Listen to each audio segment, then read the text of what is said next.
Hi, my name's Denise and I've been living with HIV for 21 years. I was first diagnosed in 1994. I had a little girl, Katie, and she was 6 months old when she became incredibly sick. And she was eventually rushed to BC Children's Hospital and put in ICU. They didn't know what was causing the pneumonia she had, and so they did various tests, and they asked me if I had any idea what it could be, and I had no idea. So they said they would be asking me some personal questions, and I was really worried. I thought maybe they were going to ask me about my sex life or something, which was like nothing. I had very few boyfriends at that time, and had been living with a man for 4 or 5 years. So eventually they asked me some personal questions, but it was about my home and had I been around TB. And then the pediatrician said to me, "Have you thought of anything else it could be?" And I thought, well, when you talked about my personal life, I thought you meant sex. And actually I did think about AIDS because it was around at the day. And I thought, well, I couldn't have had that because I would have been tested during pregnancy. And she said, well, actually, no. They don't test during pregnancy unless you ask to be tested. So she asked if I wanted Katie to be tested for that or anything else, and I said, just test for anything. It's up to you. I don't care. I'm really hoping that you'll find out what's causing the pneumonia. So I went home that afternoon, and I stopped at my husband's workplace, and I said to him how I was really scared now because they were going to do a test for HIV, and could it be that Katie had HIV? And he said to me, "Oh, Denise, you're such a hypochondriac. Of course she doesn't have HIV." And so I felt better and went home. And when I got home, about a couple of hours later, a phone call came in, and I was in the bedroom. The doctor said to me, "When will you next be in the hospital?" And I thought that was a strange question, and he said, "We're just keeping a track of everybody and when they'll next be in." So I said, "Well, I'll be in tomorrow." And he said, "Okay," and hung up the phone. And I thought, that is such an odd question.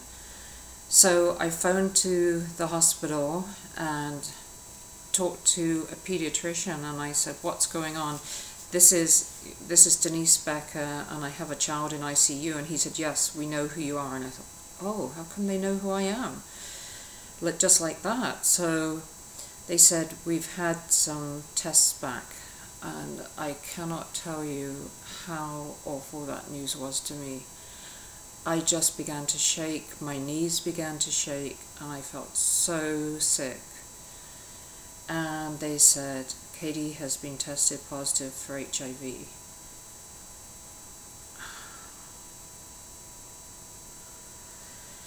Anyway, they said, "When you and your partner coming in, and because we need you to get tested, and there is a chance she may not have it because she's testing positive for something called CMV, which is cytomegalovirus, and that may be showing a false reading." So I said, "Well, what's the percentage chance that it's correct?" And they said 80%, which I thought was an awful lot. And I said, "Well, I'll be coming in tomorrow morning." And they said, "Okay," and we hung up the phone, and my knees were just shaking.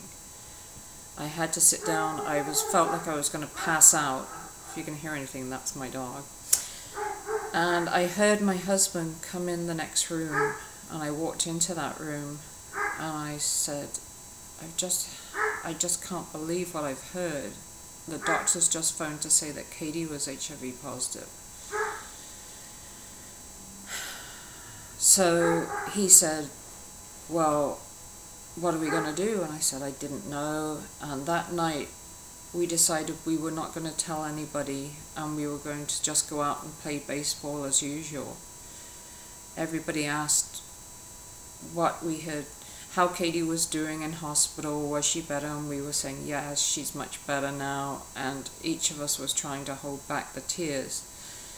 And the next morning we went in, and we both got tested, and Katie was retested. and we had to wait a week for the results. It was absolutely the week from hell. And my sister came up to help me out. I phoned her, but we didn't tell anyone else. And that's when we found out on the following Wednesday that Katie actually had AIDS. And I had been praying that Lloyd wouldn't have it. I figured I must have it because I had diarrhea and lumps underneath my arms. And they said, Denise, you have HIV, and Lloyd, you don't have anything.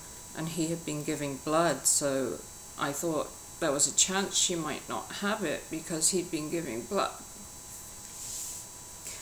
Anyway, they said she might live for 2 years, and she overcame the pneumonia, and we took her home, and then she just started getting sicker and sicker, and eventually she died at home 3 months later on August 31st. That was 2 years to the date after Freddie Mercury died, and 3 years to the date before Princess Diana died. And I'm just hoping women out there get tested during pregnancy, and I hope people will stop the stigma of AIDS, because anybody can get it. I never used drugs ever, never had a blood transfusion. I finally figured out it was a boyfriend before I met my partner, and I have no idea where he is. I gave the province the information, and that's all I could do of the last place I knew he was. I don't blame him at all. I was just on the pill and not strong enough to make him wear a condom, I guess. I was just stupid, so get some self-esteem, don't be stupid, don't take chances. I love you all.